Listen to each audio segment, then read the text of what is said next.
Databasecast, o podcast de banco de dados que enche você de informação.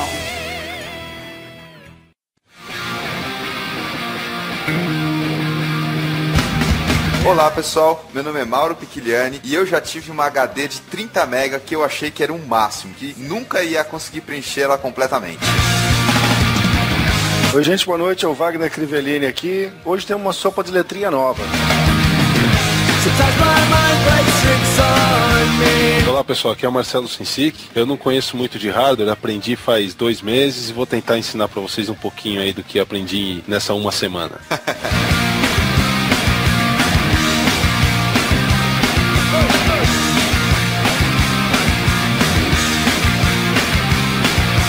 Primeira vez que nós vamos falar de hardware aqui no Databasecast e um assunto que é muito importante para quem trabalha com banco de dados. Todo o subsistema de disco, HD, Winchester e todos os outros nomes que o pessoal usa para fazer o armazenamento de informações. Com toda certeza. Eu costumo comentar que o hardware nem sempre é o culpado da má performance, mas a gente não pode exagerar também. Usar o nome Winchester é coisa de antigo, é coisa de velho, hein? Do faroeste, quando o pessoal ainda atirava, meu. Sempre tem gente me enchendo o saco das minhas velharias. Hoje eu vou me vingar.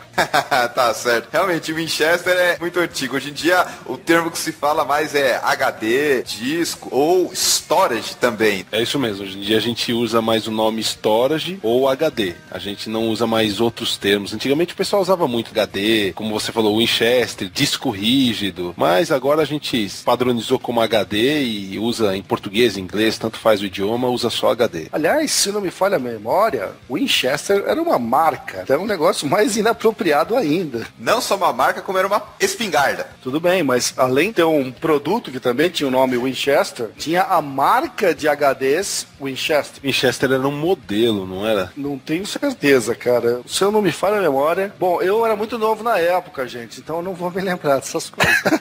Vamos falar então sobre HD, storage, SSD, disco, subsistema, controladoras e todos esses assuntos relacionados logo após a leitura de e-mails, comentários e tweets.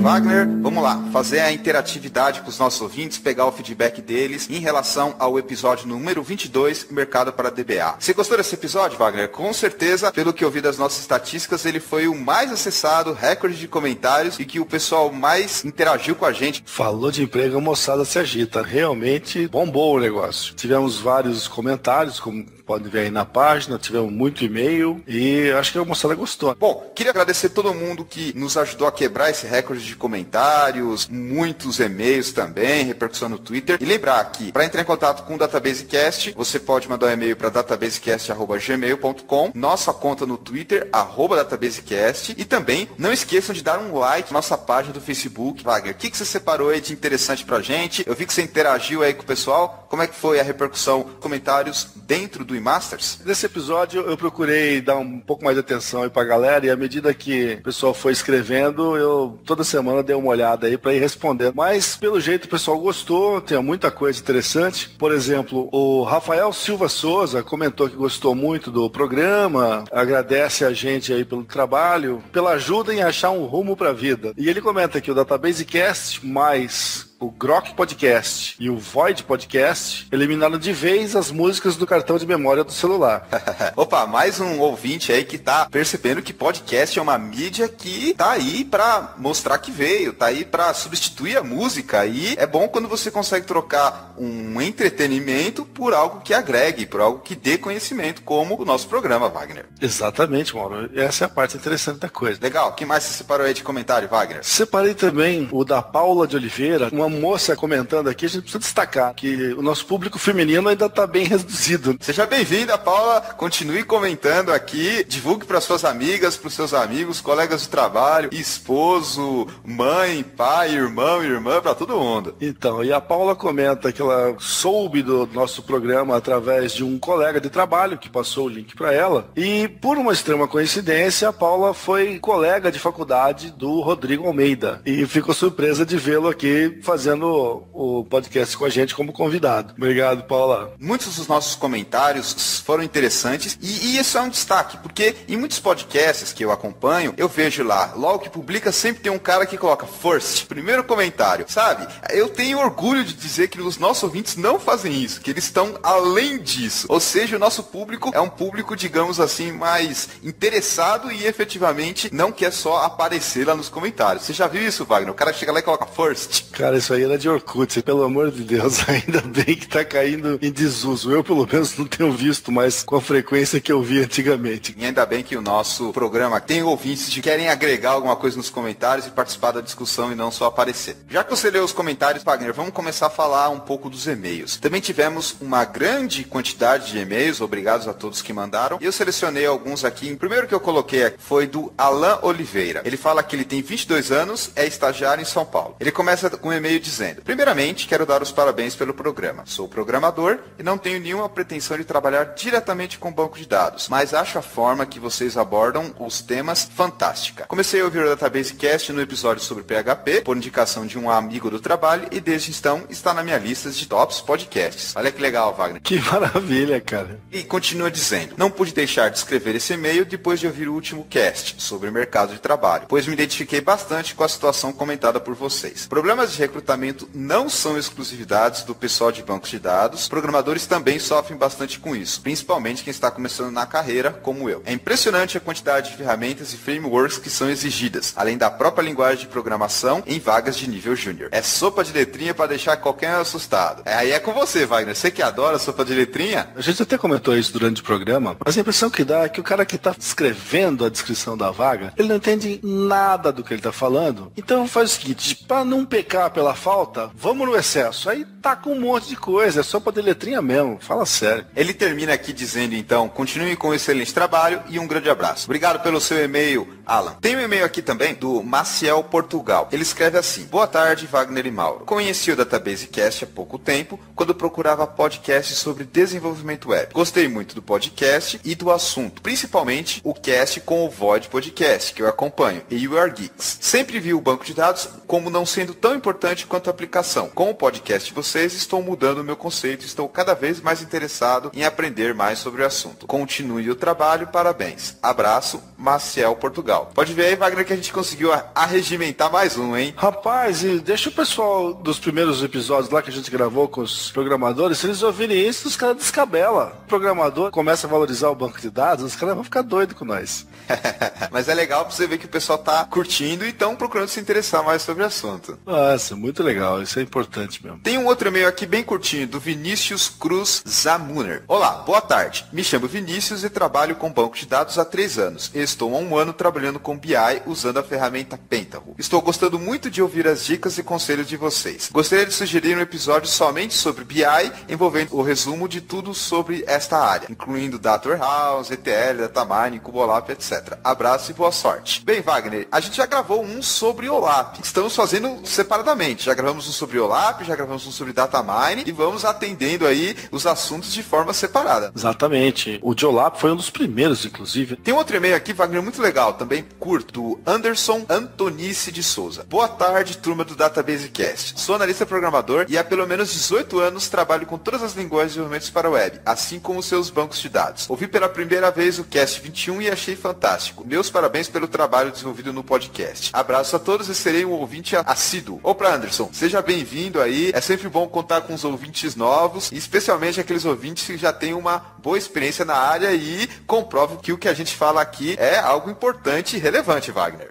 Isso eu acho legal, cara. Você vê que a gente tá com ouvintes jovens e ouvintes já mais experientes. Isso é um bom sinal. Se a gente começar a falar besteira, os caras não vão querer ouvir mais gente não, né? Então é gostoso saber que o público é bem diversificado também. Tem mais um e-mail aqui de um ouvinte novo, do Douglas Paiva. Olá, Mauro, Wagner e Rodrigo. Ouvi o Database Cast 22 e achei muito bom. Foi a primeira vez, eu não conhecia, para falar a verdade, mas achei algo extremamente inovador, além de útil. Estou até baixando as versões anteriores, muito bom mesmo. O Douglas continua, eu sou DBA Oracle e já há um certo tempo, e gostaria de dar uma sugestão a vocês, para fazer um programa a respeito de licenciamento de banco de dados, que é um tema muito importante e interessante, porém pouco difundido na web. Concordo com você, Wagner. Licenciamento é uma coisa que pouca gente conhece, é extremamente importante. Cara, eu vou falar mais, inclusive. Eu já tive oportunidade de entrar em contato com pessoal de vendas de grandes empresas aí. Você liga pra lá, cada um fala uma coisa diferente, irmão. É impressionante. É como se o cara não soubesse vender o produto que a empresa dele tá vendendo. Então, é uma confusão tão grande que se esse povo nos ajudasse a entender as políticas, ia ficar muito bom, né? Ah, sim. Esse é um assunto complicado. Muda para cada fabricante, dependendo da edição, dependendo do contrato que você já tem, muda, enfim. Esse é realmente um assunto interessante, Douglas, e a gente vai falar sobre ele. Tá na nossa pauta de lista de programas. Ele termina aqui falando, show de programa. Parabéns mesmo. Obrigado, Douglas Paiva. A gente que agradece, Douglas. Obrigado por enviar e-mail pra gente. Vamos passar pros tweets agora, Wagner? O que você separou aí de tweet pra gente? Bom, eu vi aqui do @aleuerrara, que é fã teu, Mauro. @Piquiliani, te acompanho do Databasecast há um tempo e vi sua palestra na DevMedia sobre Big Data. Parabéns. Opa, obrigado, Ale. É sempre bom contar aí com ouvintes novos que vêm da revista, vêm das palestras. E, aliás, essa palestra de Big Data, você também já me viu ministrar ela, não é, Wagner? Nós tivemos... Você também viu ministrando a minha. A gente teve no encontro do Set Masters, promovido pelo iMasters. Tem link no post aí para quem quiser. O Mauro deu uma palestra sobre Big Data e a minha palestra é sobre uso de índices. Lembrando que ele citou aqui o tópico de Big Data, outro assunto quente aqui que está na nossa pauta e a gente vai falar nos próximos episódios. Com absoluta certeza, porque esse treco tá bombando.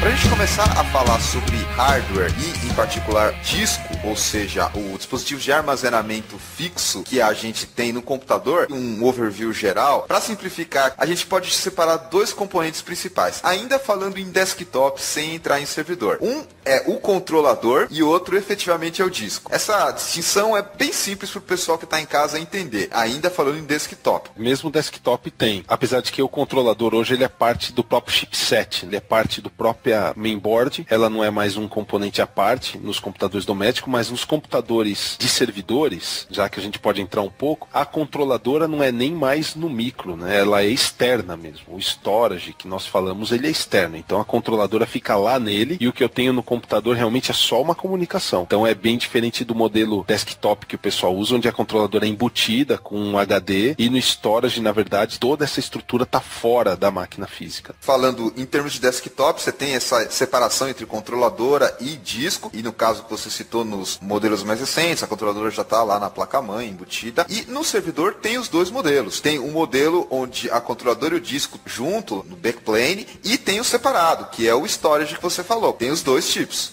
É isso mesmo. Apesar de ter a controladora, igual tem no desktop comum também. É bom lembrar isso mesmo, que ele tem os HDs porque o boot de um servidor é feito no disco local, mas a grande massa de dados fica externa. É bom destacar esses dois principais componentes porque um depende do outro. Geralmente o pessoal fala sobre sistema de disco e já associa direto ao disco, lá onde tem a cabeçote de leitura magnética. E não, é muito importante também conhecer a controladora além do disco. É isso mesmo. Se você não conhece a controladora, você não sai do lugar. Não adianta nada ter os discos se a controladora não for boa. É, porque o pessoal às vezes confunde, fala lá subsistema em disco e pensa que é uma coisa só, mas não, tem essa divisão aí. Isso é muito comum, o pessoal às vezes fala só em disco e não entende que tem essas duas partes, a controladora e os discos efetivamente. O duro é que o pessoal às vezes investe muito num e esquece do outro, aí não serve pra nada, né, cara? Beleza, então a gente fez essa divisão, controladora e disco. Falando dos modelos mais simples, a gente já começa com a sopla de letrinha. Os modelos mais simples e até mais antigos, a gente pode começar a falar da controladora do tipo IDE. Aí já com uma quantidade limitada de espaço em disco, supondo até menos de 1 GB. Uma coisa mais antiga. Aí, no caso, você não está falando de IDE, você está falando de MFM e RLL. Coloquei o IDE aqui, que é o mais comum que o pessoal fala. Mas vamos lá, explica essas duas. Então, os mais antigos mesmo, já que você falou de pouco espaço, você comentou 1 GB, essa época nós tínhamos o MFM e o RLL, que eram discos grandes, bem maiores do que os atuais, eram o dobro dos discos atuais, e eles chegavam no máximo a 30 GB. Hoje, a gente tem o mínimo, que seria o IDE, mas já foi descontinuado também. Hoje você não tem mais o IDE para vender, você teria 2 modelos, IDE e SATA. IDE, ele é paralelo, então ele trafega dados, mas ele trafega dados de uma forma muito lenta. Tanto que numa controladora IDE, a velocidade máxima de transferência que você tem é de 1 GB a 1.5 GB. Isso por segundo. Você não consegue ultrapassar essa velocidade de transferência de dados. E quando a gente fala transferência, nós não estamos falando do disco. Aquilo que nós comentamos no começo vale aqui. A controladora tem uma velocidade e o disco é outra. Porque você pode ter um disco muito rápido e uma controladora lenta, como você pode ter um disco muito rápido e o inverso também. Discos lentos com controladoras rápidas ou controladoras rápidas com discos lentos. Então, por exemplo, no caso do IDE, os discos, eles não eram tão lentos quanto a controladora. Então, a controladora, como ela trabalhava em modelos mais antigos de transferência de dados, você não conseguia, por exemplo, ter uma boa performance no disco. Além do que IDE não permitia storage, porque ele era um modelo físico. Mais para desktop, como eu citei, Marcelo. E também tinha alguns servidores, mas servidores que ainda não tinham essa, digamos assim, estrutura de ter um storage separado. Era tudo embutido no backplanezinho, não tinha essa separação. Até porque a IDE não compensava. O IDE é uma tecnologia antiga e sempre existiu o SCSI. É uma coisa que eu achei muito interessante quando eu estudei pela primeira vez isso, é que o IDE, ele é mais novo que o SCSI. O SCSI, ele é mais antigo. Ele já existe desde o Unix. Ele já é um padrão consolidado. O IDE surgiu para ser mais barato, porque SCSI exige controlador inteligente. Então, toda placa controlador SCSI tem que ter um processador dedicado para aquela função. Pelo menos era assim no passado. Os processadores das máquinas, os TEL 8088, 8086, 286, 386, eles não tinham capacidade de trabalhar com I/O de disco. Então o IDE, ele era extremamente simples. Era como uma letra saindo e uma letra entrando, como se fosse um teclado, para esses processadores acompanharem. Já o SCSI, como ele trabalha de modo serial, ele já exige uma capacidade de processamento muito grande de quem está trabalhando com ele. Então, na época do IDE, ele surgiu exatamente para ser um padrão barato. Então, eles queriam criar uma coisa barata e isso era lento, mas era aceitável, né? Nós não tínhamos Windows, não tínhamos tanta coisa para rodar nas máquinas, rodávamos só softwares em DOS. Quando surgiram as novas interfaces gráficas, que surgiram programas mais pesados, foi quando os fabricantes de hardware já tinham processadores melhores. Então, hoje a gente já trabalha com SATA. O SATA nada mais é do que um SCSI. Um disco SATA é um disco SCSI. Peraí, ainda é a controladora. É, mas a controladora SATA. Ah, sim. E o disco é SCSI. Então, por exemplo, você tem na sua máquina um disco SATA e o disco que você comprou, na verdade, é SCSI. Então, aquele padrão de 20 anos atrás, na verdade, ele é o padrão atual. Ele não morreu. O IDE que surgiu nesse meio tempo e morreu nesse meio tempo. Só que no caso aí do SATA, como você comentou, existiram várias melhorias e a velocidade aumentou bastante, acompanhando as novas melhorias também no disco, que seriam os cabeçotes de gravação mais rápido, densidade menor lá para armazenar mais informações, mais bytes no disco. Isso. O que acontece também é o seguinte, o barramento IDE, como ele trabalhava em uma única via, ele era de 1.5, por exemplo. O barramento SATA, como é serial, ele permite velocidades de 1.5, chamado de SATA 1, ele permite 3.0 GB por segundo, que é o SATA 2, e agora, nos discos mais novos, ele já permite 6 GB por segundo. Para ter uma ideia, como você mesmo comentou, os discos também evoluíram, mas a controladora evoluiu junto. As controladoras de hoje, elas conseguem trafegar quase 10 vezes mais do que trafegavam os SCSIs originais. Aqueles SCSIs que tinham, antigamente até passava o cabo por fora, aquele cabo parecia cabo de impressora. Aqueles SCSIs mais antigos hoje são muito lentos em comparação. Não é só velocidade de disco, é também o tráfego na controladora. As controladoras são muito mais inteligentes. Marcelo, mas então, pelo que eu pude entender, a arquitetura dos discos SATA SATA de hoje é praticamente a mesma que tinha nos SCSI de antigamente? É a mesma, é SCSI. Rapaz, vivendo e aprendendo, hein? Nunca ouvi isso. É que o que muda é que os SCSIs, eles têm memória, eles têm rotação muito mais alta. Então, por exemplo, os SCSIs originais, se você pegar um disque SCSI, pega um site de compras que venda disque SCSI puro, e você vai ver que a velocidade e os modelos são os mesmos dos SATAs. Velocidade de 10.000 RPM, 15.000 RPM, você vai ver que os SATAs têm mais ou menos as mesmas velocidades, só que um pouco mais baixo. Começa em 5.400, pula para 7.200, tem 10.000 e tem 15.000 nos SATAs. Poxa vida, não sabia disso. É que agora se criou uma nova letra, né? Recentemente eles criaram o SAS, que é os discos de 15.000. Então, até os discos de 10.000, você ainda usa o nome de SATA. Acima disso, você já está usando o SAS, por causa da velocidade dele que mudou. Mas você citou a questão da evolução interna da HD, então agora você já tem um microprocessadorzinho lá dentro, uma memória, uma bateria e também toda a parte de software que acompanhou. Porque agora você precisa ter uma parte de software, driver, que interage muito bem com o sistema operacional, que te dá o acesso completo à velocidade total do barramento. Houve uma melhoria também nesse sentido. Eles evoluíram e acompanharam, porque agora você tem novas peças de hardware lá na HD, como você falou, o processador, a própria memória da HD, que é uma memória interna, você não tem acesso, e também toda aquela parte de controladora. Então teve um acompanhamento do lado de software, caso do sistema operacional.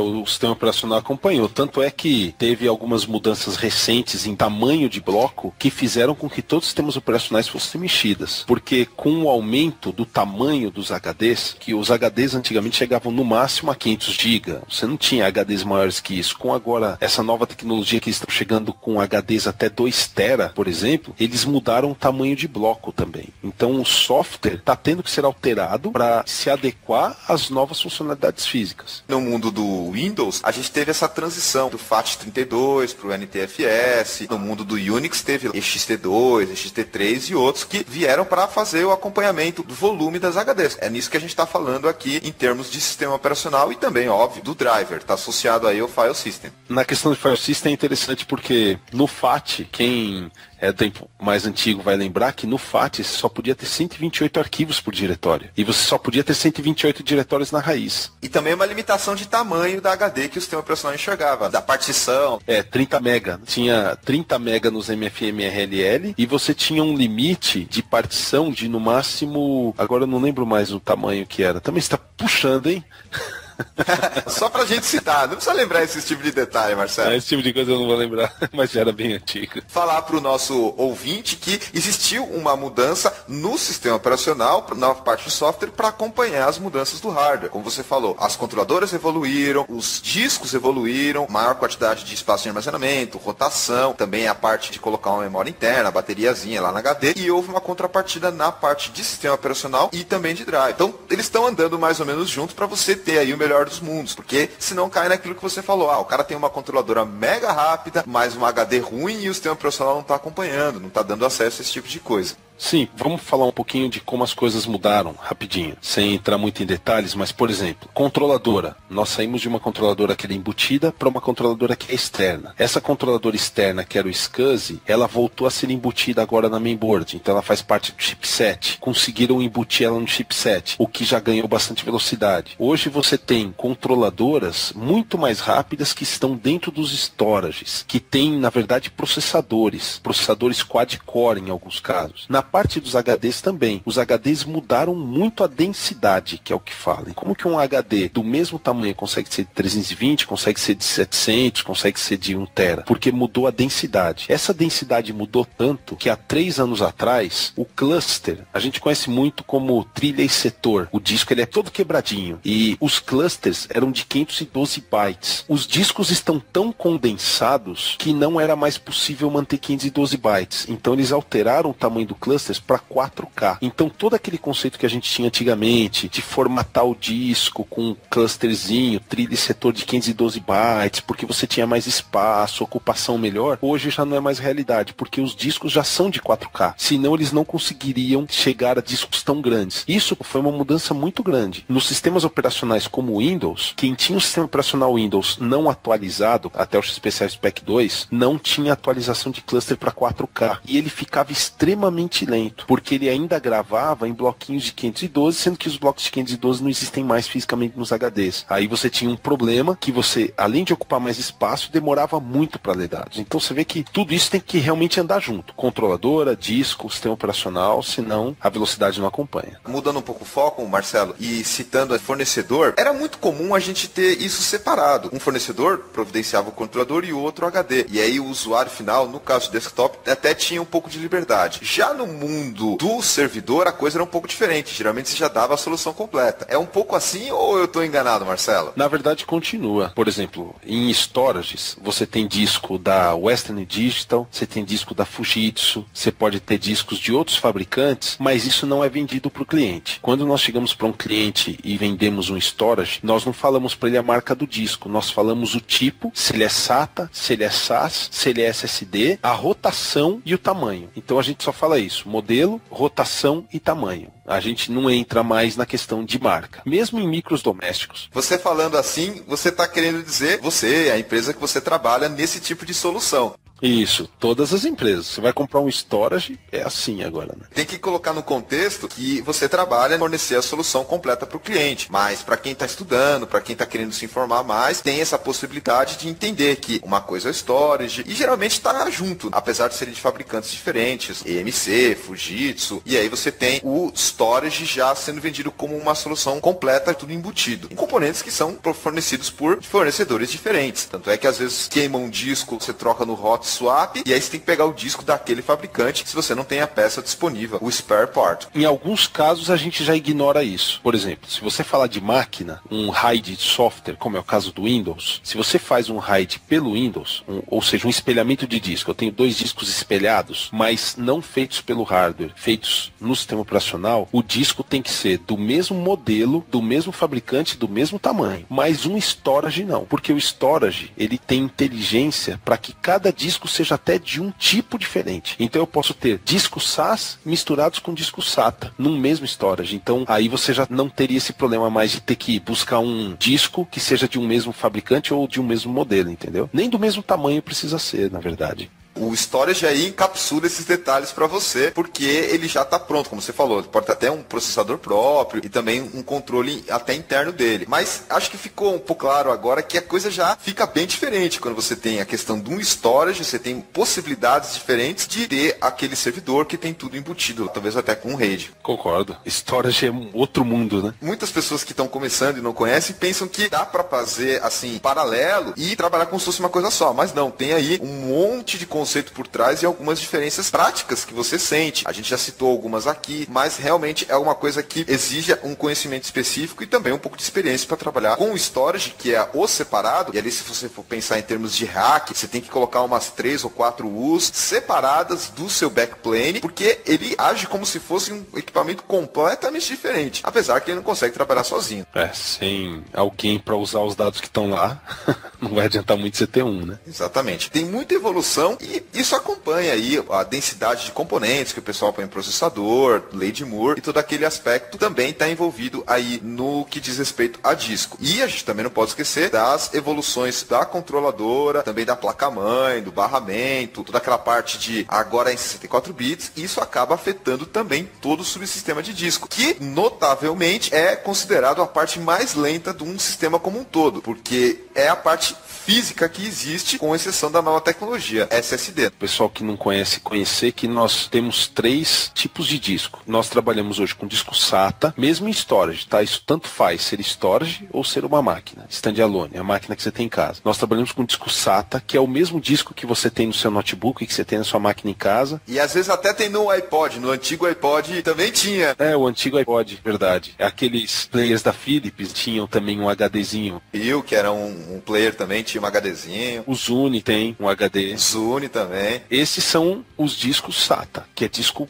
comum. Depois nós vamos para os discos SAS, que são muito similares, só que eles já têm performance quase 3 vezes maior que o SATA. E os discos SAS trabalham em rotação de 15.000, ou seja, eles rodam muito mais rápido que o SATA, que roda em 7.200, que é a velocidade padrão hoje de um disco SATA. E agora a gente tem os SSDs. SSDs é uma memória flash. Uma coisa interessante é que normalmente o pessoal fala assim, o disco SSD é um pendrive. Não é um pendrive, porque mesmo entre os pendrives, quem já comprou cartãozinho de memória para câmera, já deve ter passado por isso. Quando você vai pegar um cartãozinho SSD de câmera, lá tem no cantinho classe 4, classe 5, classe 6 e classe 10. A classe 10, ela tem a velocidade 10 vezes maior do que a classe 1. A classe 10 é 5 vezes mais rápida que a classe 2 e assim por diante. Então, a maioria das pessoas acham que cartão SD e pendrive tem todos a mesma velocidade. Não é bem assim, não. Você tem chips para SSD que chegam a velocidades que são exorbitantes e nem existe para vender em SSD, por exemplo. O máximo que a gente consegue comprar é os SSDs até classe 10. Então, quando a gente fala em SSD, nós não estamos falando em pendrive. Nós estamos falando num tipo de memória construída especialmente para ser rápida e substituir HDs, que é o tipo mais recente, que por enquanto é muito caro ainda para se ter. E não só isso, Marcelo, mas também tem outros aspectos. O pessoal fala, memória. Mas não é só memória que tem no SSD. Tem lá a bateria, tem lá alguma coisa de processamento, tem lá o Super Collider que o pessoal usa para manter o estado dos dados válidos. E também tem toda aquela parte de interface com a controladora. Então não é só, digamos assim, um chip de memória espertinho. Não, tem toda uma coisa por trás que é justamente para fazer a transição de HDs físicas com cabeçotes de leitura magnético para HDs baseados em memória. Então, é uma simplificação que a gente faz, mas o pessoal que realmente entende sabe que tem muito mais coisa por trás. Você compara a performance da sua máquina quando você vai copiar alguma coisa para um pendrive. E aí você pensa, como que isso pode ser mais rápido? Mas é exatamente isso. Não é só o tipo de memória, mas na verdade o SSD ele é bem complexo. É uma memória como uma memória de um micro, uma memória DDR3. Ele é baseado nesse padrão, então ele é muito rápido. Todas essas evoluções para que ele venha substituir aí os discos magnéticos que são físicos, porque a necessidade surgiu muito de atender aquilo que eu falei, que a parte mais lenta é a parte mecânica, que ainda é o disco. E é a que o pessoal mais reclama, pra gente que trabalha com banco de dados, não é, Marcelo? Tá lento porque o disco é lento. E aí você tem que explicar que é uma parte mecânica, por mais que você tenha o RAID ou o storage, ainda tá na parte mecânica na maioria. E agora que tá começando a vir essa nova abordagem com remoção das partes mecânicas só na parte de memória mesmo. É uma transição que está sendo feita aos poucos, porque não é tão simples assim. Você falou, ainda é cara e exige uma série de cuidados do ponto de vista de hardware. Porque do ponto de vista do sistema operacional, assim, para o usuário final, não muda muito. O pessoal que tem uma noção quanto a disco SSD em termos de I/O. IOPS ou IOPS é a performance de leitura e gravação, entrada e saída por segundo. Só para vocês terem uma ideia, um disco SATA, a velocidade dele é de 80 IOPS, ou seja, ele faz 80 leituras e gravações num espaço de tempo. Um disco SAS, ele chega a 180 IOPS, ou seja, ele chega ao dobro do que chega um disco SATA. Um disco SSD ele chega a 3.300 IOPS. Então ele não é 10 vezes maior do que um disco SAS. Ele é quase 20 vezes mais rápido que um disco físico. Então a gente muda os parâmetros. Até o disco SAS e o disco SATA, o computador, o processador, o barramento, ele é mais rápido do que o disco. Quando nós falamos em disco SSD, a gente inverte. O disco SSD é mais rápido do que o barramento, do que a controladora e do que o próprio processador consegue fazer. Então, é uma tecnologia cara exatamente por ainda ser muito revolucionária, né? Mas vamos chegar lá. Vai ser barato ainda. Como toda tecnologia, tem um período aí de adaptação, produção em massa, para cair o preço e também a questão da adoção. Mas é interessante ver que evoluiu. Relativamente falando, o SSD é considerado novo porque agora que está vindo para a gente, mas isso estava em pesquisa há muito tempo e agora que a gente está começando a ver algumas soluções, alguns produtos no mercado, alguns servidores, alguns storage já em SSD. Mas isso é uma coisa que o pessoal está pensando há bastante tempo e parece que só recentemente conseguiram equacionar aí e fazer o negócio ser viável comercialmente, porque como eu falei, a parte de pesquisa já está correndo atrás disso há muito tempo.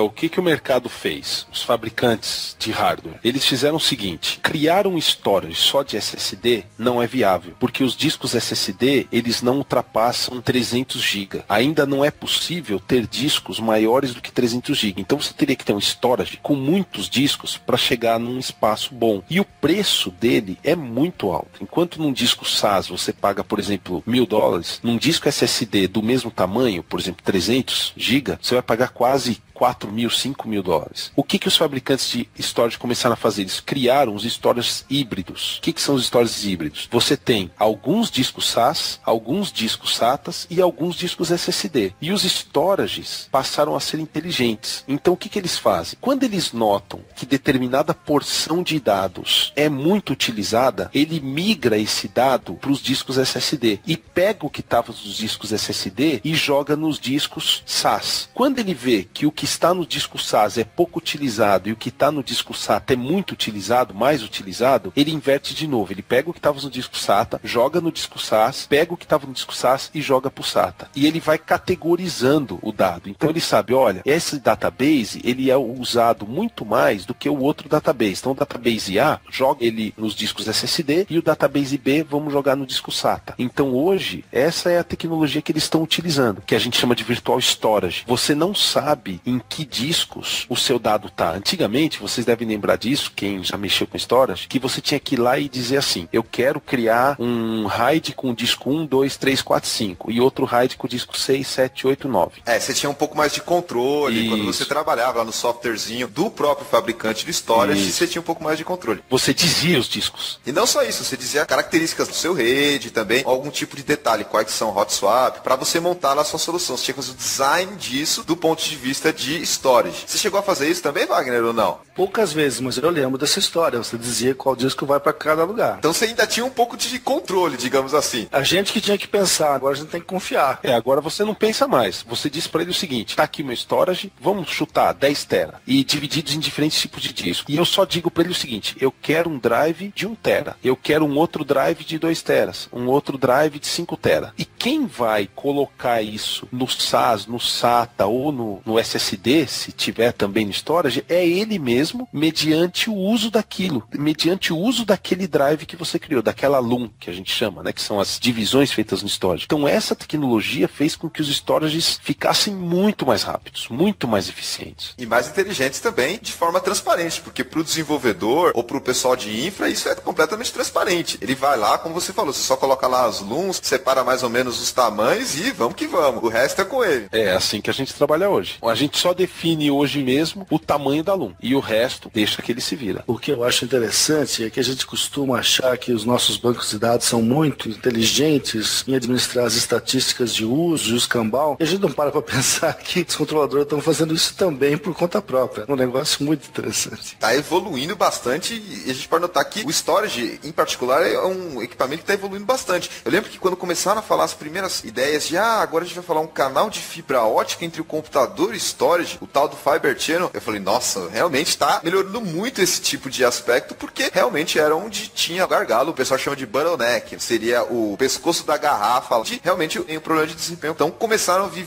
várias melhorias, aí o Marcelo trouxe pra gente essas inteligências, que é escolher qual é a HD mais rápida, dependendo do histórico, e também essa questão que eu citei aí do Fiber Channel, que hoje já é o padrão quando se fala em storage. O Fiber Channel, ele é muito usado em grandes data centers, mas está popularizando muito o iSCSI por causa das placas giga. Hoje, nós trabalhamos mais com a iSCSI e a vantagem é que as placas de rede que nós utilizamos nos storages, em geral, são de 10 GB. Então, a velocidade que antes você tinha no Fiber Channel, você já consegue alcançar no iSCSI, que é muito mais barato. E óbvio que isso também evolui. Você tem novas tecnologias como Infinity Band, que os caras estão levando isso para um outro nível, que é mais velocidade ainda, mais uma arquitetura diferente. Isso. O legal do barramento SCSI, que é o SAN, por isso que ele é chamado de SAN e não de NAS, é que ele é visto pelo sistema operacional como se fosse um disco físico, né? Então, basicamente, essa é a diferença do NAS e do SAN. A tecnologia é a mesma, os dois usam cabo de rede, só que o NAS você mapeia. E o iSCSI, ele vira um disco como se fosse um disco físico. Então,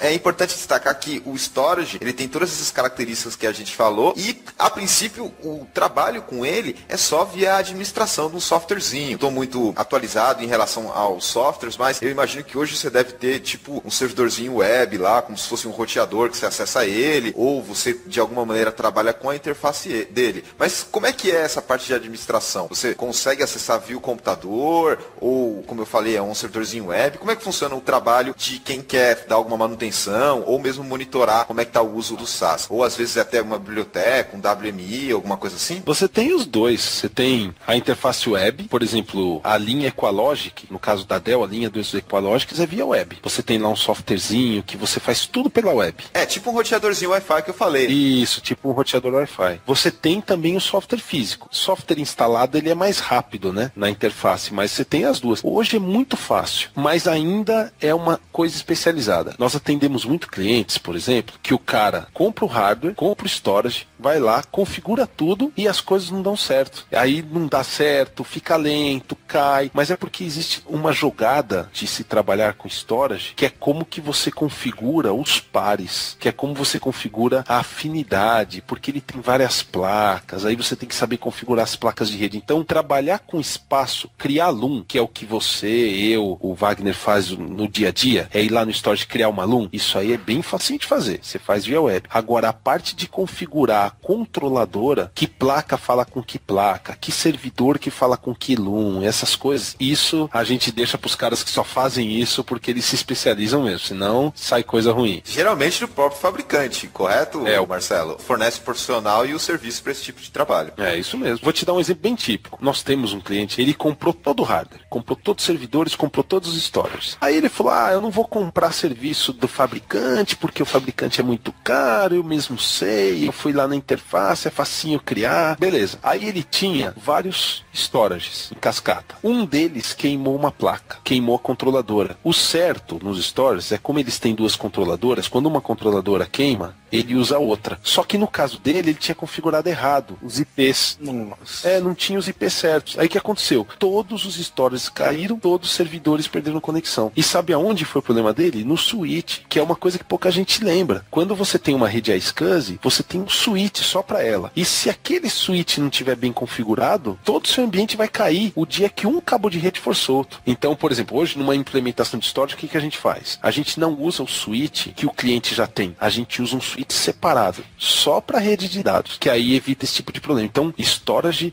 é uma ciência. E aí você pode perceber que tem vários pontos. Antes estava tudo dentro lá do computadorzinho standalone, agora você já tem o storage, tem o switch, tem os discos para você fazer hot swap, tem essa questão de configuração. Então é algo realmente complexo, porque você está querendo não só um alto desempenho, uma alta performance, mas também alta disponibilidade, para que não ocorra, que nem você falou, caiu um cabinho de rede lá, que é o elo mais fraco da corrente, e a sua solução inteira ficou fora. Você não quer que realmente isso aconteça. Então tem várias tecnologias, várias coisas a se trabalhar aí, para que cada um dos componentes tenha a melhor performance, o melhor desempenho e que também tenha alta disponibilidade, que é o que se espera de um banco de dados profissional, um servidor, algo que não seja uma brincadeira, que seja sério.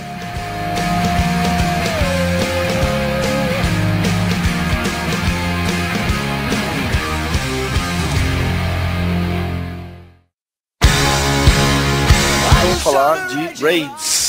Marcelo, esse é um negócio que muito DBA queima neurônio para entender como funciona e para resolver quando dá problema. Explica leigo o que é um RAID. RAID, a tradução literal seria um conjunto redundante de discos independentes, que é Redundancy Array of Independent Drives. Qual que é a ideia? A ideia do RAID é que hoje você tem uma limitação, duas limitações. Primeiro é espaço. Você tem os discos de um determinado tamanho, quero mais. Então eu junto dois discos para fazer um disco só, que é o chamado RAID 0. O RAID 0 nada mais é do que eu pegar dois discos e falar pro sistema operacional o seguinte: ô sistema operacional, ô máquina, entenda esses dois discos como se fosse uma coisa só. Então se forem dois discos de 500, ele mostra para mim um único drive C de 1 tera. Se fossem dois discos de 300, ele entenderia como se fosse um disco só de 600. Só que o RAID 0, já que a gente pode começar por ele, ele tinha um problema. Quem lembra de Novell? Vocês lembram de Novell? Trabalharam com Novell? Opa, eu lembro do Novell, Lantástica, do Carneirinho, Netware, vambora.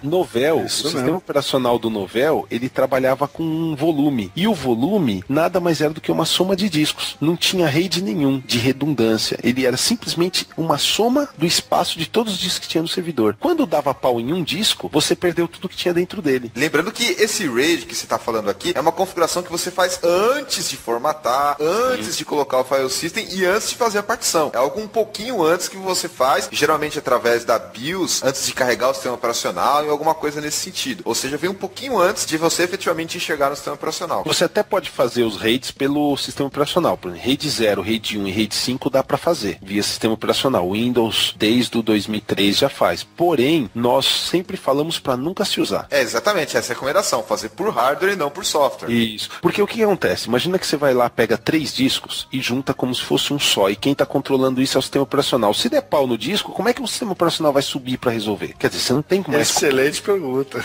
Não tem como resolver. Porque é o sistema operacional não sobe mais, perdi os discos. Mas eu acho que essa recomendação, Marcelo, é mais para desktop. É só para desktop. Para um usuário. Para servidor, isso praticamente não é utilizado. O RAID de sistema operacional. RAID de software não existe em servidor. Então vamos lá, RAID 0. RAID 0 pega vários discos e junta. Tem redundância? Nenhuma. Perdeu um disco, perdeu tudo. Algumas coisas sobre RAID 0. RAID 0 grava os dados em sequência. Então ele grava primeiro no disco 1, depois ele grava no disco 2, depois no disco 3. Teoricamente, se você perder um dos discos, o pessoal sempre fala, mas se ele grava partes em cada disco, se eu perder um disco eu leio o que está nos outros. Mas não lê, porque o FAT vai ficar no primeiro. Então a lista de arquivos vai estar no primeiro disco. Os outros discos, eles não têm todas as informações do que eles contêm, porque na verdade eles não contêm dados, eles contêm só bits. Eles não sabem o que está dentro deles. Então RAID 0 a gente nem fala que existe. É um RAID proibido.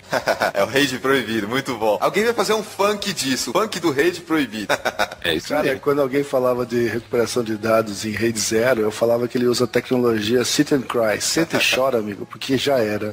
Você nunca mais vai ver aquilo. Nunca mais vai ver aquele dado, já era os discos. Aí eles vieram com a segunda tecnologia do RAID, que é o RAID 1. O RAID 1 ele é interessante porque o que ele faz? Tudo que ele grava em um disco, grava no outro também. Qual é o problema do RAID 1? O problema do RAID 1 é que você não tem velocidade tão boa, porque o que vai acontecer? Tudo que você grava no disco 1, você tem que gravar no disco 2 também. Então a performance é como se só existisse um disco. E o espaço em disco também é como se só existisse um disco. Então o RAID 1 é muito bom, porque tudo que tem num disco tem no outro, mas ele não tem uma performance tão alta e ele também perde muito espaço. Mas é uma solução ideal para quem tem poucos discos e quer segurança. RAID 1 te dá alguma coisa de alta disponibilidade e ele faz essa parte de gravação que é chamada de espelhamento, ou um mirroring, quando a gente fala em termos de hardware, no que diz respeito a disco. Isso. Onde a gente usa RAID 1? No SO, porque os servidores que você compra, todos eles vêm com 2 discos, já preparados para RAID 1. Então, por que SO se põe em RAID 1? Porque se você tiver problema em um dos discos, basta você pegar e puxar ele e o outro disco não precisa fazer nada, ele já sobe na hora e continua funcionando. Porque se o SO, quando dá pau num disco, ficasse instável, imagina o que podia acontecer com o resto dos dados. Então o SO sempre é feito em RAID 1. E também tem outro motivo, Marcelo. Ele é um pouco mais lento, porque grava em 2, mas o sistema operacional não grava tanto dado assim. O que grava o dado é o banco de dados. O sistema operacional é relativamente imutável, relativamente fixo. Raramente, só talvez quando você aplica um Service Pack, no SO, alguma coisa assim. Então não tem problema, no caso do RAID 1, colocar no sistema operacional, no disco que está o sistema operacional, porque ele é muito pouco alterado. O que realmente é alterado é o banco de dados. Então essa lentidão aí, digamos assim, que você teria pelo fato de estar gravando em um e em outro, e se ele gravar em um e não gravar o outro, ele não grava nos dois, meio que uma consistência transacional, não tem problema para o sistema operacional. É isso mesmo, não tem problema e garante que o sistema operacional nunca pare, porque num sistema operacional não dá para ter parada. Então o RAID 1 é o melhor, tanto como redundância, como na questão de alta disponibilidade do que está rodando nele. Então, para sistema operacional, é RAID 1 e fim de papo. Mas a penalidade é que fica um pouco mais lento de gravar, porque ele tem que gravar em 2 locais, e também você não pode fazer a soma dos espaços em discos. Ele enxerga como um só. Isso. Quando a gente fala em ele ser mais lento, a gente se refere principalmente a você ter 2 discos. Que imagina o seguinte, se você tem 2 discos, você pensa, eu gravo nos 2 ao mesmo tempo, então deveria ser mais rápido. Só que não é verdade, porque você não grava nos 2 ao mesmo tempo. Você grava nos 2 ao mesmo tempo, mas a mesma coisa. Você perde velocidade nesse ponto, né? Porque a controladora é uma só. Isso, que a controladora é uma só. Vamos lá, RAID 5. RAID 5 é chamado de distribuição com paridade. O que significa isso? Cada dado, ele grava dividido em pedaços. Se você tiver um bloco de 128K de dados para gravar, ele vai gravar, por exemplo, uma parte do dado em cada disco. O RAID 5 se faz a partir de 3 discos. Só que ele não grava o dado isolado. No último disco ou no primeiro disco, em qualquer um deles, ele grava o que a gente chama de paridade. É difícil explicar paridade sem lousa, mas vamos tentar explicar falando. Imagine que você tem a seguinte sequência de números, que é binário. 1, 1, 0 e 1. Esses 4 binários. Essa sequência de binários, ela tá par ou ela tá ímpar? Ela tá ímpar porque você tem 3 1s e 1 0. Você tem 3 números 1s e 1 0. A paridade é 1 de ímpar. Se você tem par, quer dizer, eu tenho 1, 0, 1, 0, a paridade é 0, indicando que você está par. Então imagina que você perca um dos discos. Então você tinha 1, 1, espaço em branco, 0. E a paridade ela é 1. Como você tem 1, 1 e o 1 tá par, então você sabe que o número que está faltando é o 1. Então é assim que funciona a paridade. É bem mais fácil de explicar com um Excelzinho, né? Mas esse é o conceito. Basta dizer que você tem os bytes que estão nos dois discos e de alguma maneira você tem um cálculo que te gera uma paridade, um hash ou um checksum. O pessoal usa também algoritmos de MD5 fazem isso. Para quê? Para se ocorrer alguma perda, você tem como identificar onde foi a perda e isso exige que você tenha um custo a mais de um disco só para fazer a paridade. Marcelo. Antigamente, os primeiros RAID 5, eles faziam bastante essa analogia que a gente faz de perder um disco. Mas uma coisa que eu achei interessante quando eu vi como funciona o RAID 5 é que, na verdade, ele não grava paridade num disco só. Ele grava dividido. Então, por exemplo, digamos que são 3 discos. O primeiro bloco de dados que você gravar, ele grava metade dos dados no disco 1, metade dos dados no disco 2 e a paridade no 3. O segundo bloco de dados que você gravar, ele vai gravar uma parte de dados no disco 1, uma parte de dados no disco 3 e a paridade no disco 2. O terceiro bloco de dados que você gravar, ele vai colocar o dado no disco 2 e 3 e usar o 1 para paridade.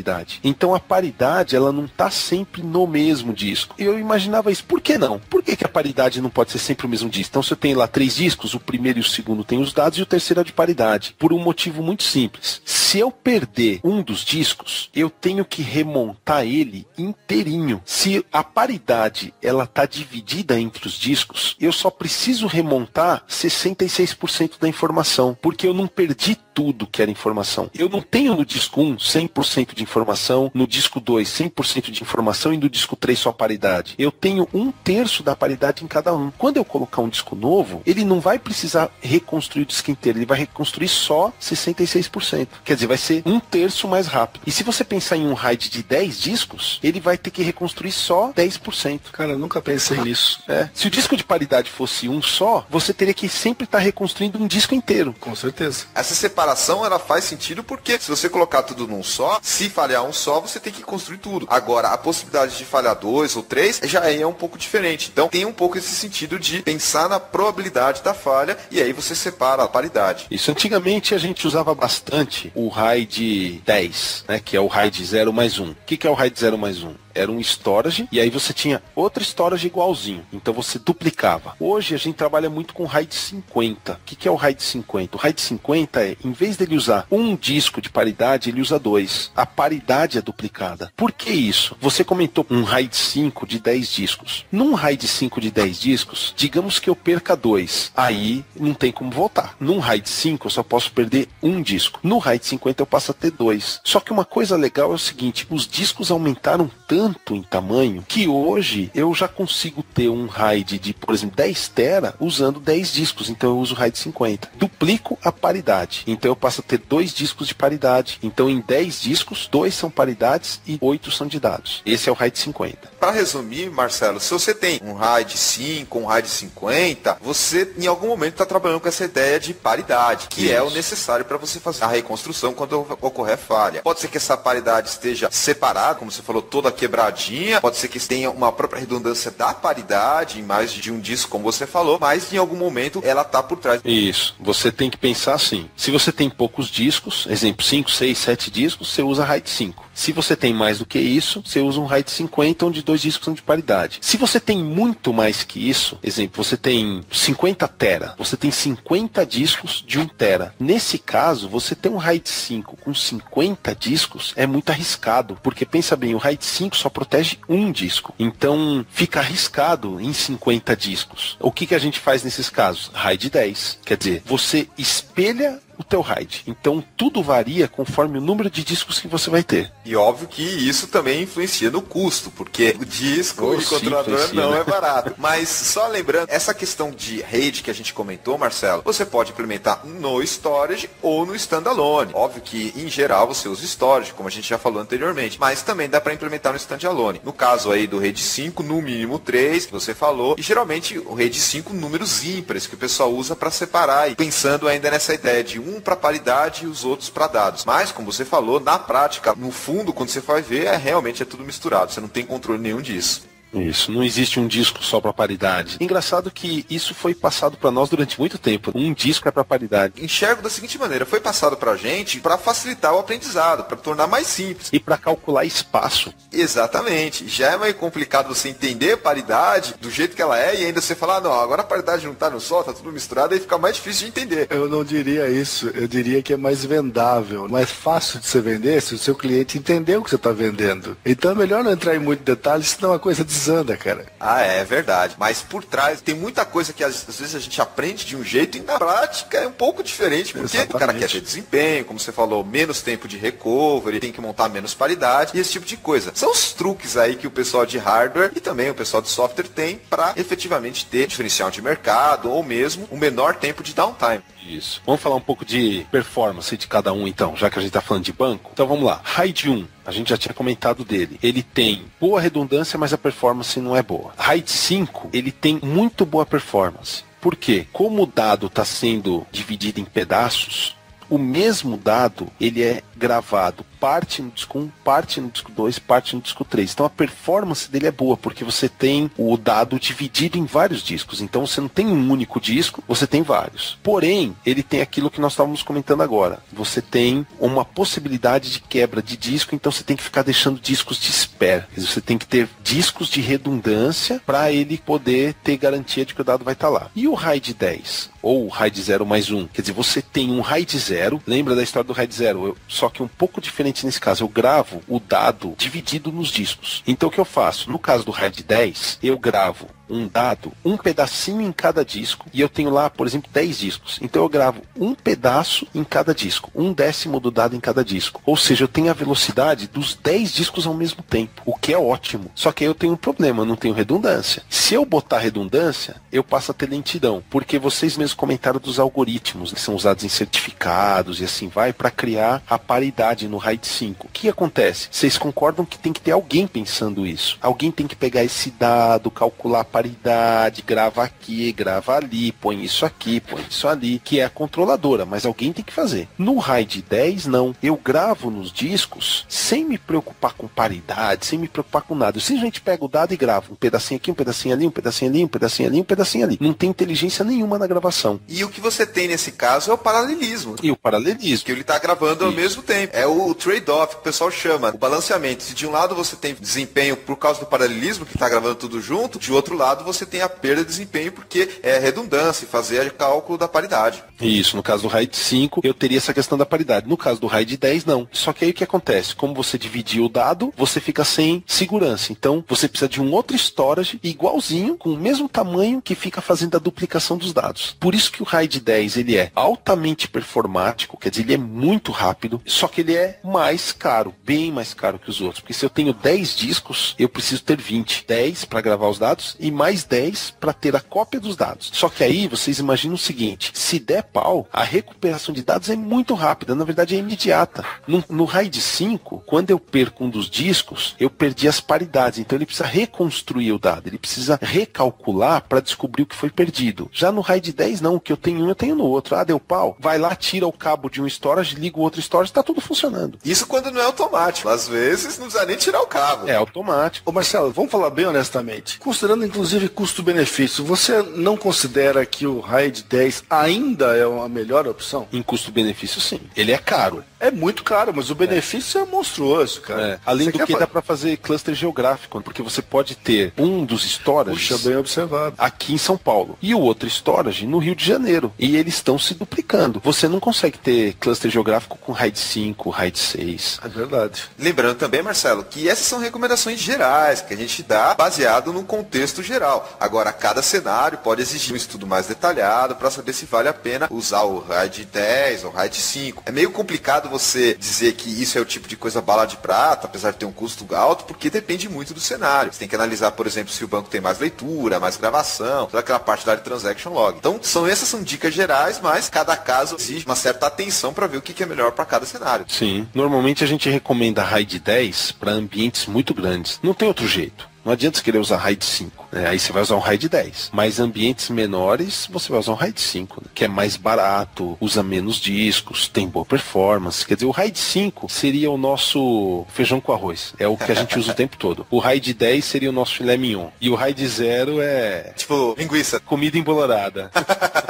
Wagner, você quer comentar um pouco da sua experiência com RAID 5, RAID 10? Então, cara, quando vou falar disso, na teoria, na minha opinião, não tem pra ninguém quando se fala de RAID 10. O cara é caro, pode falar o que for, mas você não perde nada, o negócio é rápido pra voltar, se der pau, recupera rápido e você não perde informação. Puxa vida, melhor dos mundos. Se sua empresa fatura muito alto e perder informação é um negócio relevante, e aí eu lembro do caso da nossa entrevista com o pessoal de Disaster Recovery, o pessoal falando do caso da empresa de telefonia lá que faturava 1,5 milhão por 20 minutos no dia do Super Bowl. Cara, esse é o tipo de solução para empresa grande que precisa ter rapidez e precisa ter disponibilidade. Quem quiser economizar tem outras opções, mas fica a conta e risco do gerente que assinou isso. Marcelo, quando eu vou começar a falar de RAID com o cliente, eu começo devagar, porque é uma coisa que, primeiro, muita gente não conhece, tem muita bagunça de conceitos, então eu vou falando por etapas. Verifica se a minha estratégia de explicação está correta, Marcelo. Vamos lá. Primeira coisa que eu falo é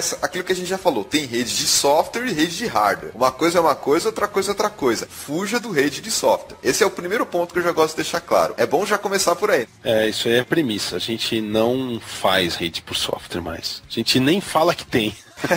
Não, porque às vezes o cliente fala, eu entrei no Windows aqui, tinha opção de rede, tentei fazer lá. Aí você fala, não, fuja disso. Então já começa por aí. Depois eu começo a falar, olha, a partir desse momento é tudo uma questão de custo-benefício. O quanto você tem de grana para pagar, por quanto que você vai ganhar de performance, de alta disponibilidade. E aí a gente pode discutir. Geralmente quando você começa a colocar essa restrição de recurso, a pessoa já começa a olhar com um olhar mais sério. Já começa a perceber, opa, o negócio aqui não é tão simples assim. E aí você começa a explicar, ó, rede 0 é isso, usa para esses cenários, rede 1 é assim, rede 5 é assim, rede 10 é assim. E aí você fala primeiro dessa parte mais teórica. Depois, no final, que eu já começo a falar, olha, você tem para storage, tem para standalone, tem o NAS que você falou, tem o próprio SAS, tem aí essa parte de Fiber Channel e tem outros assuntos. Lá no finalzinho que eu começo a falar das possibilidades, como essa que você falou. Ah, você pode fazer cluster geográfico, você pode montar o próprio cluster do Windows, ou se você estiver trabalhando com o sistema operacional Oracle, você pode colocar Diner Rack para ter o próprio file system dele. Enfim, eu vou por etapas para tentar explicar desde o hardware, passando pela teoria, passando pelo banco de dados para chegar na funcionalidade que o cara quer, que é geralmente alta disponibilidade ou desempenho. Você sabe que as empresas de hardware, elas estão até simplificando isso. Elas estão simplesmente chegando para o cliente falando o seguinte. Estão explicando em desenho assim, com fantoche, alguma coisa? Nada. Não chegou nesse nível assim? Olha, eu vou fazer um desenho aqui numa cara feliz, uma cara triste.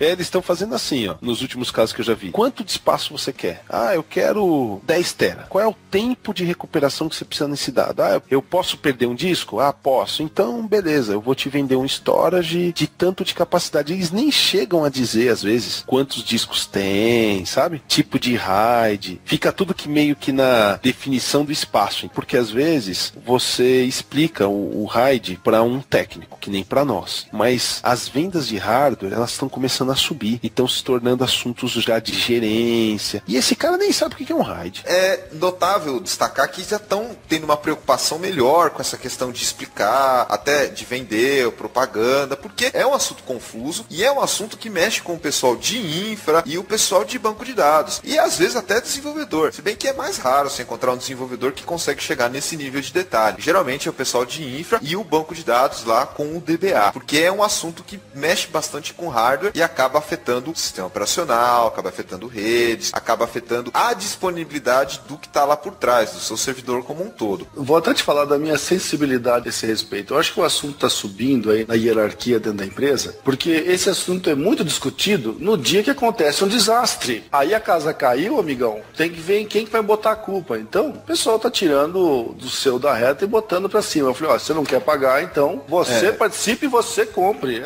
Mas é por isso mesmo. O que está acontecendo é o seguinte, antes, informática era visto como apoio, era uma área de apoio. É como a Copa, como a limpeza. Exatamente. hoje informática virou core. Então você não pode mais deixar um ambiente de informática. Então eu já fui em reuniões, em grandes clientes, e que quem entra numa sala de reunião para discutir como vai ser feita a montagem de um cluster, qual é o tamanho de espaço que vai precisar, é o CIO da empresa. E que essas decisões são levadas em apresentações para a diretoria de acionistas. Então, assim, esses assuntos eles estão subindo não pela questão do valor, mas pela criticidade que a informática está tendo. Vou te dar um exemplo, um hospital. Imagina um hospital parar a rede deles. Eles não emitem receita, eles não sabem quem que eles têm que atender, eles não têm mais prontuário médico, eles param. Não sabe que remédio que dá pro doente, que tem horário, tem tudo coordenado. É complicado. Então, parou um hospital. Então, por isso que a conversa subiu. Então, hoje, dependendo do nível que você chega, a gente nem chega a explicar RAID mais, porque a gente vende o seguinte, o que o cliente, muitas vezes, ele tá pedindo? Ele tá pedindo o seguinte, ó, eu quero que seja o mais rápido possível. E aí ele dá lá um fator de performance e a gente tem que correr atrás com os RAIDs. RAID, tipo de disco, porque aí a gente tem que lembrar o seguinte também, a gente corre atrás de um número que é chamado de IOPS, que é aquele número que lá no Performance Monitor aparece como Disk Reads, Disk Writes, lá no Performance Monitor. Quanto é o IOPS dos discos? A gente comentou lá atrás, o SSD tem 3.000 IOPS, um SAS tem 180 IOPS e um SATA tem 90, 100 IOPS. Essa discussão de custo subiu, porque a performance de storage de hoje tem que ser estratosférica, né? E realmente é uma coisa que tá pegando, porque eu lembro, historicamente falando, Marcelo, que disco sempre foi o patinho feio do desempenho. Todo mundo falava, desempenho é disco, desempenho é disco. Então a gente vê que o pessoal realmente correu atrás e hoje em dia tá pau a pau pra brigar com o pessoal de processador, pessoal de memória, que evoluiu muito também. Não é mais, digamos assim, o patinho feio disco hoje. Pode ser em termos de preço, como você falou que tá meio caro, mas já tem alternativas para altíssimo desempenho e, como a gente falou, redundância também.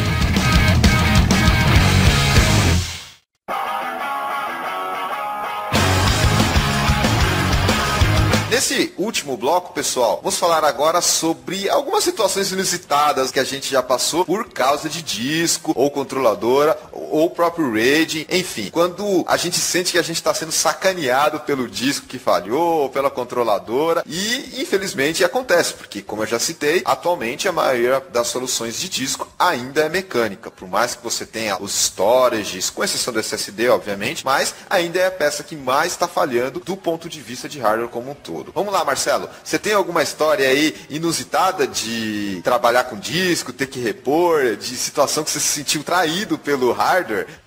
Isso aí acontece bastante. A gente pegou um cliente muito grande e ele comprou a solução completa, comprou os storages, comprou os servidores e comprou tudo. Ele errou no switch. Então o que acontece? No storage, a gente tem duas controladoras. Cada controladora deveria estar saindo para um switch. Ele colocou os dois cabos da controladora no mesmo switch. E aí o que aconteceu quando desligou o switch? Parou tudo. Imagina agora um cluster Hyper-V rodando com todas as máquinas na memória, quase 300 máquinas virtuais em memória, e de repente elas perdem os discos. Voltando a falar sobre a solução de storage e etc, o pessoal está usando bastante junto com a virtualização. Para virtualização está sendo usado bastante. Para banco de dados, que a gente sempre comenta assim, em discos, é a falta de cálculo de performance. Comentamos lá atrás sobre a IOPS. Normalmente, como você comentou mesmo, o pessoal sempre vê gargalo nos discos. Só que ninguém para medir a performance. Simplesmente o cara vai lá e fala, o meu kiwi de disco. Vai lá no Performance Monitor do Windows, vê lá o Disk Kiwi, vai lá e fala, é o kiwi de disco que está alto, o kiwi de disco não pode estar acima de 2, o kiwi de disco está em 10. Mas espera aí, como é que eu chego nesse número? É aí que entra todo aquele cálculo de IOPS, assim por diante, que é o que nunca ninguém faz. Então a gente pega bastante empresas assim, tá muito lento, o disco não tá aguentando, o disco não sei o que. Aí você vai olhar os discos que o cara tá usando. O cara tá usando disco SATA para fazer um banco de dados de produção, o cara não tá usando nenhum SAS, entendeu? Aí você vai olhar a velocidade do disco do cara, 7.200, poxa, já existem discos SATA de 10.000, disco SAS de 15.000 RPM, o cara tá usando um disco de 7.200 RPM. Então às vezes não é nem culpa do storage, vai fazer o quê? O disco é físico. Mas o storage não veio com o David Copperfield dentro pra fazer uma mágica, cara? Porra. Não vem, coitado. O que a gente tem no storage para tentar melhorar isso é o cache. Então você tem storages hoje com cache de 3 GB para fazer esse processo, mas não adianta, né, cara? Se você vai lá no seu Windows, no Performance Monitor, você vai lá no Disk Write e Disk Reads, e o Disk Write e Disk Reads está em 2.000. Você soma a velocidade de cada disco e a soma da velocidade dos discos é 1.000, você vai ter kiwi de 2. Seu kiwi nunca vai ser menor que 2, que é ruim. O ideal do pro Kiwi é 1. É verdade. Já é uma dificuldade grande medir desempenho de instrução com uma métrica aceitável. Medir ainda disco é muito raro. São poucas pessoas que realmente fazem. E realmente isso é importante. Eu escrevi recentemente um artigo para a SQL Magazine e eu esbarrei nisso. Isso daqui em disco, quando está virtualizado é assim. Esse tipo de leituras ocorre desse jeito. Mas realmente, Marcelo, é uma coisa que pouca gente mede e pouca gente sabe dimensionar o hardware de acordo com a necessidade. Independente se for disco, memória ou processador. Porque falta conhecimento. Às vezes eles pegam um servidor que não é próprio para banco de dados ou mesmo não é próprio para a carga que a pessoa tem no cenário da empresa e acontece isso que você falou.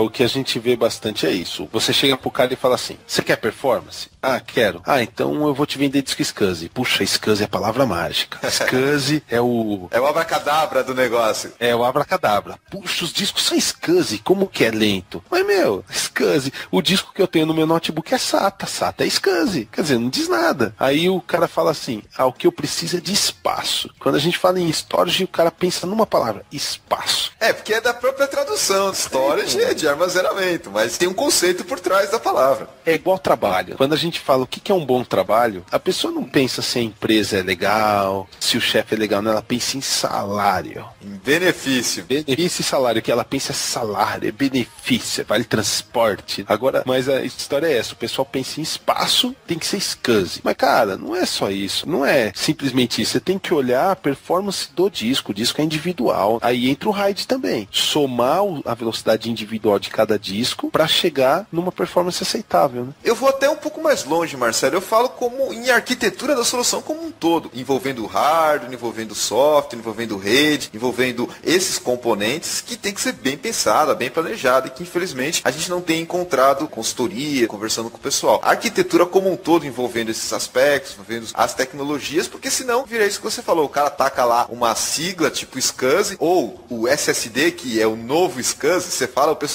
meu Deus, SSD, o pessoal já pensa que é mágica, mas não é bem assim, tem que pensar, no meu ponto de vista, de como arquitetura como um todo. Isso mesmo, tem que pensar em tudo, até o tipo de barramento que você vai usar Fiber Channel, vai usar, por exemplo, a SCSI. A SCSI você tem placa de 10 GB, mas você tem placa de 1 GB também, então que placa de rede que você vai usar? E a própria formatação, quer ver? A gente conhece SQL Server. Qual é o tamanho da página de dados do SQL Server? 8K. Aí você tem a página estendida, que é 64K, que ele sempre vai gravar dados em páginas estendidas, que é o tanto que ele aloca. E ele sempre vai ler as páginas de dados de 8K. Então qual é o tamanho ideal que você deveria ir lá no NTFS e formatar? Em 8K ou 64. Você chega num servidor, por exemplo, que está com uma performance lenta, você vai lá e dá um check disk, aí você vê, o tamanho do cluster é 512 bytes, que é padrão, ou 4K, que é o novo padrão. Aí o que acontece? Cada vez que o banco de dados quer ler uma página de dados, ele tem que mandar 2 instruções para o storage, ou seja para o disco. Pensando no caso só da página, e você usou bloco de 4K, você vai ter que fazer 2 instruções, quer dizer, você dobrou o número de requisições. Aquela história do IOPS que a gente está falando, você dobrou. O que você poderia estar fazendo com uma única chamada ao disco, você está tendo que fazer 2. E se você for ler uma página estendida inteira, que é 64, você vai ter que fazer 16 chamadas. Quer dizer, você vai ter que fazer 16 ida e voltas para ler um único dado, que é a página estendida. Então o que você deveria ter feito? Formata o disco em clusters, lá quando o Windows pede, você vai formatar, né? Qual é o tamanho do cluster que você quer usar? Setor, né? Qual é o tamanho do setor que você quer usar? Você deveria colocar o quê? 64K. Então são coisas muito simples que às vezes os DBAs não veem, porque eles acham que storage não é a SCSI, tem que ser rápido. E não vê esse tipo de coisa, que é simples. Configuração de disco não é tão simples quanto plugar, formatar e sair gravando dados. Tem muita coisa aí por trás. Por isso que a gente fala, deixa pro fabricante fazer. É recomendação, porque ele conhece muito mais, sabe as nuances, os detalhes. E eu digo mais, não deixe pro fabricante fazer. Trabalhe junto com o fabricante para você entender o que ele fez. Então faça uma relação de parceria aí, para que não só joga na mão do fabricante, para que você também consiga aprender um pouco com isso, Marcelo. Não é só deixar na mão do fabricante, trabalhe junto com ele numa parceria aí. O que a gente fala é isso. Bom você conhecer como funciona, mas você ter uma implementação bem feita. Senão você sai por aí fazendo os monstros e depois ninguém sabe resolver. Interessante destacar essa parte em particular do tamanho da alocação. Geralmente isso é feito no começo do projeto, porque para mudar isso depois que está no ar é um complicômetro grande.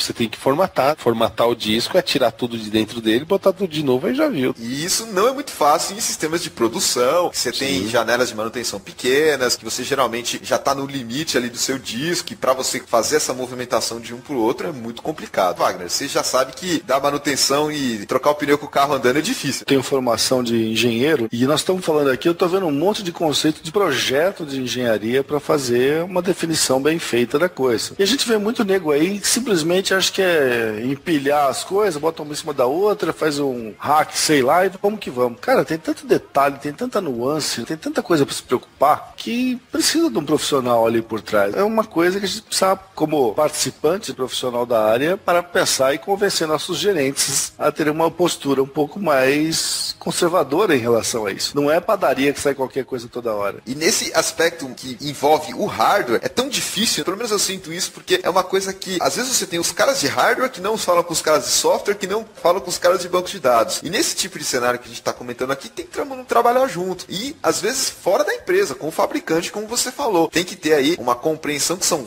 várias pessoas diferentes, várias tecnologias, vários conceitos, o pessoal tem que estar unido. Porque senão você fica com aquela coisa, culpa do pessoal de hardware, não me meto. Culpa do pessoal de banco de dados, não me meto. Sempre tem que trabalhar junto, senão, isoladamente, não vai dar certo.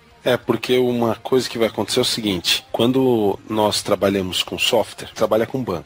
Talento. Você vai lá, cria um índice, tira o índice, coloca o índice, tira o índice, põe uma coluna, põe outra coluna, faz uma view particionada, você consegue manipular o dado, mesmo em produção. Vai fazer isso se você errou no caso do storage, ou no caso do servidor. Como é que se conserta? Sem parar. Eu, pelo menos, sempre vi assim, eu sempre vi da seguinte forma. Hardware é hardware e tem que mexer com quem sabe fazer.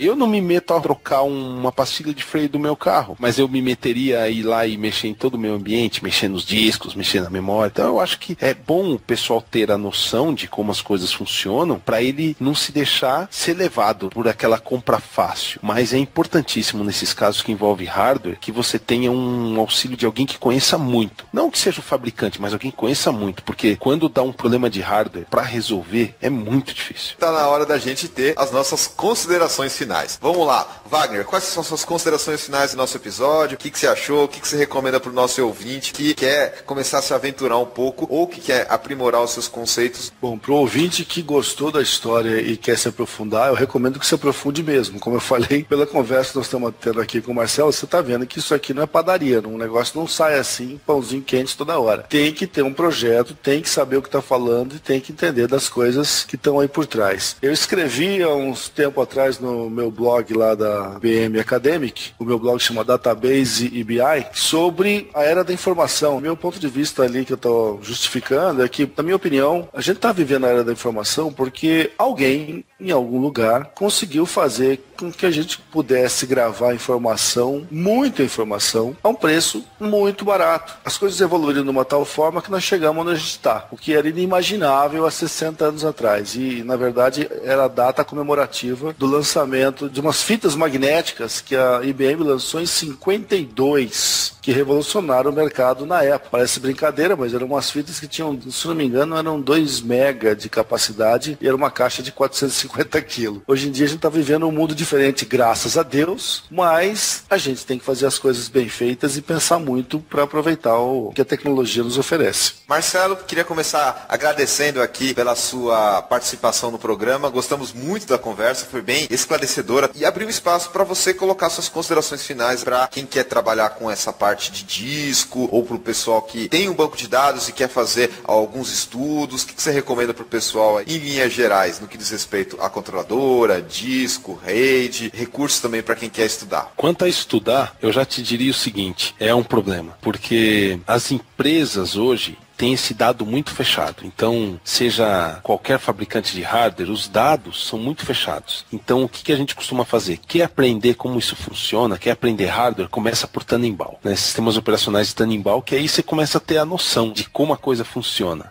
o livro clássico de sistemas operacionais, muito indicado nas faculdades, que é os Sistemas Operacionais do Tannenbaum, e é um calhamaço, um blocão de livro, acho que tem umas 800 páginas, é fantástico, realmente vale a pena, e é engraçado, né, é um livro de sistemas operacionais, mas para quem é mexer com hardware. Todas essas teorias, ele já discutia, de uma forma ou de outra, ele já discutia. E assim, quando me perguntaram assim, como é que você faz para aprender esse tipo de coisa? Cara, você quer aprender esse tipo de coisa? Wikipedia, entra no site dos fabricantes, começa a procurar. A IBM tem uma biblioteca muito boa sobre storage. A Dell também tem no site Equalogic.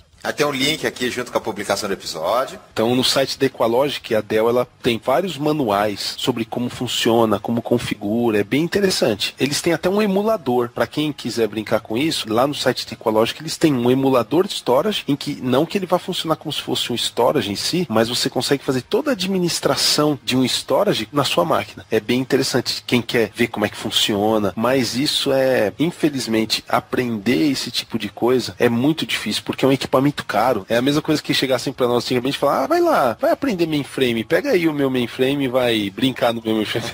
Liga na tomada da cozinha e vambora. Leva o mainframe pra casa pra você estudar. Você pede emprestado pro do Wagner e o Wagner te empresta. O Wagner deve ter. Não posso passar o ID porque eu contra as normas da empresa. Marcelo, realmente essa parte de hardware é difícil, especialmente com essas novas tecnologias e coisas que estão aparecendo. A gente deixou bem claro as evoluções no storage, também SSD, e não tem jeito. O pessoal tem que estudar na teoria, tem que ler bastante revista, tem que ler bastante fórum. O Brasil tem alguns fóruns muito bons, se não me engano, o Clube do Hardware é fantástico. Revistas também, que tem muitas matérias sobre tecnologias de SSD. Eu acho que no Brasil está se falando muito pouco sobre isso, mas lá fora já está um pouco mais popularizado. Então corre atrás desse tipo de material, acesse sites americanos ou sites estrangeiros e fica atualizado. SSD é uma coisa que está pintando, pouca gente sabe, de formas semelhantes. Storage também, pouca gente sabe dessas evoluções na área e não tem jeito. Você não vai conseguir facilmente um hardware para brincar, então tem que trabalhar na teoria. Vai lendo aí o material que o fabricante disponibiliza, também toda a parte teórica que você puder encontrar e tenta se preparar da melhor maneira para quando chegar na hora de entrar em contato com o fornecedor para comprar ou para dar manutenção nos hardware existentes, você não está pelado, ou seja, você não está sem conhecer nada. Pelo menos o conhecimento teórico você já tem. Toda a parte de virtualização ajuda, e quem quer trabalhar montando rede com máquinas virtuais, cluster da SQL também tem algum tipo de recurso para você trabalhar, digamos assim, num ambiente que simula a realidade, uma imitação, mas que é melhor do que nada, né? Melhor do que você chegar num hardware que você nunca viu falar. É o que a gente costuma falar assim, olha, mexer no storage é como você mexer no antigo mainframe. É uma tarefa de pisar em ovos. Mas você conhecer a diferença dos RAIDs, qual que é mais seguro, qual que é mais inseguro, qual que é mais rápido, isso aí é essencial, meu. Isso aí você tem que chegar pro seu fabricante, pro seu vendedor de hardware e falar, por que você tá usando RAID 5 aqui? Por que você não tá usando tal coisa? Queria montar usando o RAID 5, porque o RAID 5 é isso. Você poder discutir é muito melhor. Nos mesmos termos, ter aí um argumento para falar, olha, isso daqui que eu conheço é nesse sentido. Não importa se o seu fabricante tem esse hardware aqui com uma memória XYZ e tal. Se você tem os conceitos sólidos, os fundamentos, a teoria bem fixada, você tem argumentos para discutir com o fabricante de hardware. Por mais que ele que realmente tenha as peças e a memória e etc. Senão você fica na mão do cara. E aí você fica numa situação delicada. Você vira refém do fornecedor. Tem umas situações assim. Vou citar um exemplo para você. A gente chegou para um cara e falou assim, olha, o que você acha de comprar um storage? Quanto você precisa? Não precisa de performance. Aí mostramos para eles os discos SCSI. Aí pronto, foi aquele susto. Não queria gastar tudo aquilo. Botou disco SATA. 2 meses depois, o que aconteceu? Ele falou, olha, eu acho que eu vou ter que trocar os discos, tá muito lento. Cara, e aí, meu amigo, você vai cobrar do cara não só o preço do disco, mas você vai cobrar a mão de obra para ir lá, trocar, mover dados. Imagina mover todos os bancos de dados do cara. São coisas que, se você não conhece, o custo final para você vai sair muito mais caro. Então você tem que saber o que são essas coisas. Para finalizar então, Marcelo, você poderia deixar aí os seus contatos? Meu e-mail é mcinsic@gmail.com. Também mantenho um site www.marcelocinsic.com.br. E quem quiser mandar e-mail, Facebook, pode ficar à vontade que eu saio respondendo quando eu puder. Obrigado, Marcelo. Foi muito legal ter você aqui com a gente e espero que os ouvintes que tenham nos acompanhado até aqui tenham gostado do nosso programa. É isso aí, pessoal. Um grande abraço e até o próximo episódio da Database Cast.